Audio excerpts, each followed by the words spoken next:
Ambassador Zixtel of the Galactic Council had seen many things in her 3 centuries of diplomatic service.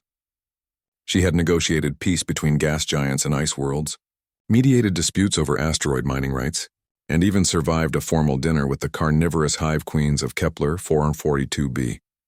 But nothing, absolutely nothing, had prepared her for humanity. The first warning should have been their planet's classification, Class Twuthin Deathworld. Only 17 such worlds existed in the known galaxy, and 16 of them were uninhabitable even with full environmental suits. Earth was the exception, somehow teeming with life despite conditions that should have rendered it a barren wasteland. When the humans first achieved faster-than-light travel and made contact with the Galactic Council, the initial reaction was one of shocked disbelief. These bipedal mammals had not only survived on a world with crushing gravity, violent weather systems, and an atmosphere that was 21% explosive oxygen, but they had thrived. They had conquered their world so thoroughly that they had begun reaching for the stars. But it wasn't until the first human delegation arrived at the Council's neutral station that the true horror of their existence became apparent. Children, the human ambassador Sarah Chen was explaining to the assembled representatives of 47 different species, learn through play. On our world we have a saying, boys will be boys. It means that young males in particular tend to engage in rough activities. Zixtel's translator struggled with the concept. The Zilthani, her own species, raised their young in carefully controlled environments where every potential hazard was eliminated.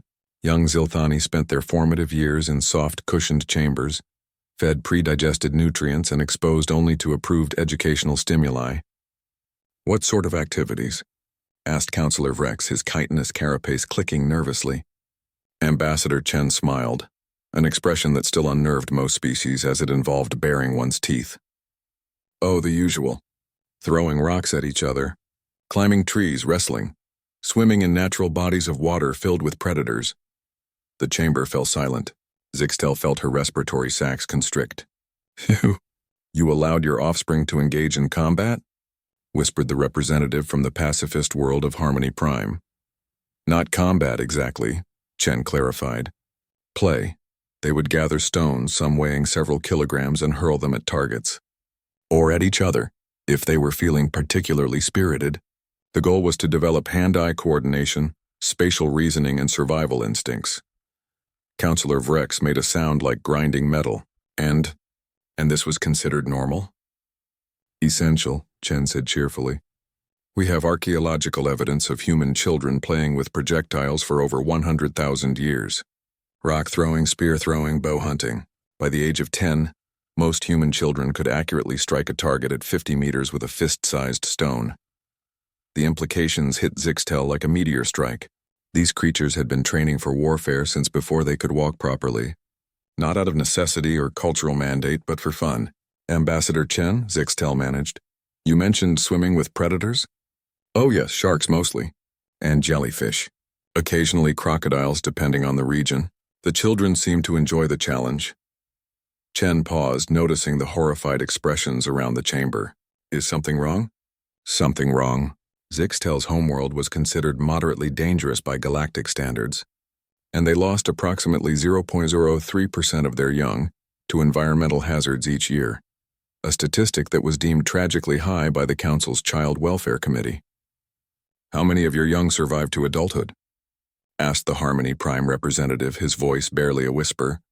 Oh, 99% or so once we developed modern medicine. Before that, maybe 70%, but that included disease and warfare, not just environmental factors. 70% on a class to the Deathworld, playing with rocks and swimming with apex predators. The revelation explained so much about humanity's rapid expansion across the galaxy. While other species spent millennia developing the technology and courage to colonize even the most hospitable worlds, humans had been settling planets that the Council's computers classified as uninhabitable due to extreme weather patterns, or excessive seismic activity. There's something else, Chen continued, seemingly oblivious to the existential crisis she was causing. Our children often played games involving territorial conquest. We called them Capture the Flag or King of the Hill. The objective was to seize and hold strategic positions against opposing forces, often involving elaborate tactics and sustained physical conflict.